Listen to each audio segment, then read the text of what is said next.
Welcome to our online course on non-communicable diseases, prevention and control. To this first session about the introduction to NCDs, concepts, definitions and challenges. This session has two parts to it. The first one is about chronic disease epidemiology and its methods, and the second one, which is a different video file you need to look up, is about definitions of NCDs. The learning objectives of this part is that you should be able to understand at the end of this session how chronic disease epidemiology is used in public health to address NCDs. In other words, this is an introduction session which goes back to the principles of epidemiology in public health. Many of you might have learned a lot about it, so for you then it would be a refresher. For the others it would be a very good quick overview and summary of the main points as they apply to NCD. So therefore let's start with the basics, with a definition of epidemiology, and I like to use what was published in the Dictionary of Epidemiology, John Last, an excellent book, where it says that epidemiology is the study of the distribution and determinants of health-related states or events in specified populations and the application of this study to control health problems. So in other words, epidemiology is a basic science concerned with the patterns of disease frequency in human populations. But it's based on two assumptions. The first one is that diseases do not occur randomly, because if they would, then there's no purpose on studying them, predicting them, or preventing them. They just occur. And the second one is that diseases have identifiable causes, a cause or several causes. And that's important because we hope for causes which can be altered, and therefore we can then devise means to prevent those diseases from developing. So let's look now at the natural history of diseases, the classic timeline you find in many textbooks of epidemiology. It starts on the left side with the stage of susceptibility for the disease and goes all the way to the right side to disability or death, or hopefully to a stage of recovery. And up there distributed is the exposure, some changes in pathology, the onset of disease symptoms, and then last but not least, the usual time of diagnosis of that disease corresponding to the stage of clinical disease. And below there, what already came in, are the three levels of prevention. Primary prevention is even before a disease was diagnosed and even before there were onset of symptoms, and even before, and that's why you see it right at the left side, an exposure to the disease. Secondary prevention is basically preventing then the onset of symptoms and diagnosis, is when we already are in the stage of subclinical disease, and tertiary prevention is more at the end of the process, done after the diagnosis of the disease, usually to delay or hopefully prevent complications and death from that disease. Now, let me quickly come back to the definition of epidemiology, because I said it's about the study, about distribution and determinants and health-related states or events. Amongst the determinants, I think it's very important for chronic disease or NCD epidemiology to realize they're not only biological or physical determinants, but also social and cultural and, of course, behavioral factors that influence health. So we have a whole range of different determinants.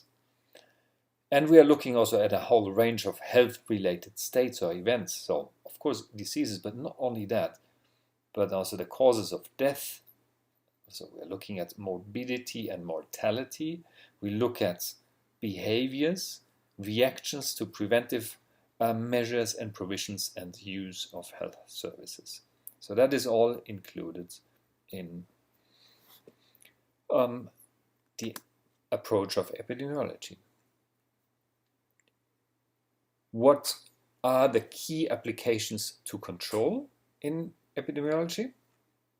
Now that refers to the goal of epidemiology, that is to assess the public health importance of the diseases or their risk factors, identify populations at risk, identify the causes of diseases, describe the natural history, and play an important role in evaluation of prevention and control of disease. Epidemiologists are usually not health interventionalists, but are those supporting interventions by measuring and evaluating.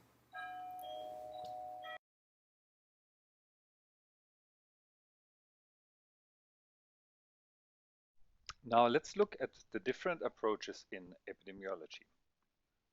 Roughly speaking, there are three. There's the descriptive epidemiology, and that's quite common, cross-sectional surveys to document the occurrence of disease or the prevalence of risk factors.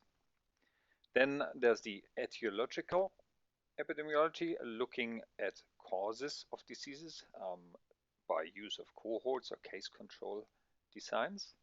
That is quasi-experimental, so that's not quite experimental.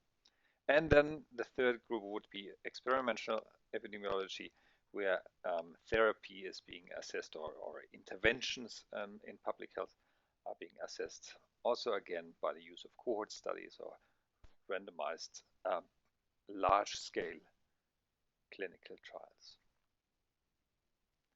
So if you want to translate that, what kind of research designs are common to epidemiology, there you find first qualitative studies, then case reports, case series on rare conditions or diseases, which is not really happening very much in NCDs, being the biggest cause of mortality and morbidity worldwide. Then case control research designs, cross-sectional studies we mentioned already, and prospective or retrospective cohorts. And then quite different from that, but I don't want to leave that out, there's also the possibility, and increasingly so with availability of data, to do some secondary data analysis, meaning you wouldn't be involved in designing a collection of primary data, but you analyze existing already collected data. A good example would be analysis of register-based information. Now here I have a couple of slides comparing and contrasting clinical medicine, the focus, and who is doing that, against the approaches taken in epidemiology. So if you look at the first column describing clinical medicine, then the focus is, of course, on individuals, on patients, to diagnose and treat them, wanting to find out what is wrong with this patient, and therefore also what is the appropriate treatment course for this person, and who is involved? Well, physicians, laboratorium, nurses, other health allied professionals. If you add there epidemiology, then the focus, of course, is not on individuals, but on whole populations. The main goal is prevention and control, and the research questions are around what are the leading causes of death or disability in this population, what are the risk factors, ultimately to find out what can be done to reduce and prevent them. Key people involved are, of course, epidemiologists, but also statisticians and other people from diverse health disciplines, like, for instance, anthropologists or health economists or similar like that. Now, another way to draw an interesting comparison between two entities activities is this one, comparing NCD epidemiology against what I sometimes call CD epidemiology, so communicable disease, infectious disease epidemiology. And then looking at what populations they are looking at, what the risks are they looking at, the risk factors, and what are the causes they are focusing on. Because there's some very interesting differences. I could let you guess, but I give you the solution already here.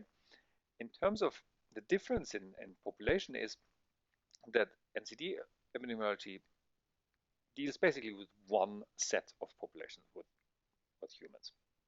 Within there, of course, it could be men or women or aged people or young people, and etc., etc. But it's the human population. Whereas in communal disease epidemiology, it's basically, if you think about it, it's two or more populations. It's the humans, the population of the infectious agents, and the host could be, or the vector, the host could be animals and so on. So for instance, malaria epidemiology is doing research in both ways, on the three ways. That's a good example. Malaria epidemiology, looking at the effects and factors in humans, but then also the plasmodium, the infectious agent, and then the population of the mosquitoes. In terms of risk, there is an interesting difference as well. NCD, the concept is risk factors lead to a case of disease.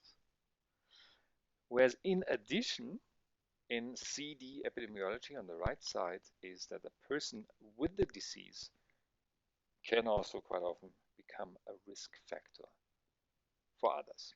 And that has to be established, and it's an important question to find out in the outbreak of new diseases, like for instance, the avian flu outbreak we observe currently in China. Again, the question is, is there a person-to-person transmission? Now, yeah, let's before I go further into that, let's look at the causes. The difference there is, of course, in NCD epidemiology, or you will see throughout the course, we are searching for causes or risk factors of disease. We're trying to understand them better, what leads to the disease. Whereas in community disease epidemiology, the causes are often very, very well known when the disease occurs. Like malaria, we know the cause. We're not asking what could have caused this malaria case. So there is also a big difference in the two streams of epidemiology. So let me summarize and come to the end of this session. Let's look at the purpose of NCD epidemiology, as you learned throughout the last 10 or more minutes. First, it wants to measure disease and risk frequency in populations, to quantify the disease, but to quantify the risk, and that is important to make future predictions and estimates of health-related burden or disease burden. Now, then it wants to assess the distribution of the disease, basically finding out who is getting it, who is at risk. Is everybody at risk? Some people are more at risk, others not. Who is protected? Where is the disease occurring? Is it a global health problem? Is it a localized problem? What are the factors making it localized, or the other way around? When is the disease occurring?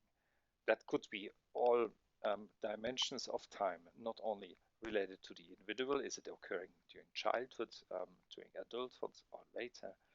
But also, is there a seasonality of disease? Those questions are also being investigated in NCD epidemiology. And why are we doing that? We learned, hopefully, in this little overview, that it's being done to form hypotheses about the causes, and more importantly, about preventive factors. So we want to study what are the effective factors preventing the occurrence. And last but not least, purpose of NCD epidemiology is to identify the determinants of disease, and for that, we're testing hypotheses using the different types of studies I outlined before. In later sessions, I actually make a distinction between determinants and risk factors, but we come to that. And concluding this session, I wanted to place epidemiology right into the center of what you could call the public health management cycle. So epidemiology, if you look at number 1, top left, is used to form objectives for public health interventions and programs. Epidemiology again assists in implementing those interventions, for instance by doing power calculations and giving the information in whom it should be implemented, the intervention, as we said before, who is at risk. Then a big role of epidemiology is when it comes around to measure the impact of those interventions. So the keyword there would be evaluation, and that information then helps to revise the program to form hopefully new and better objectives. And our course throughout the next couple of weeks is basically placed in a sort of a public health management cycle. The end of this course should be the culmination of you formulating programs to prevent NCDs in your assigned country. So this was the first session. Thank you for watching. I see you again in part 2.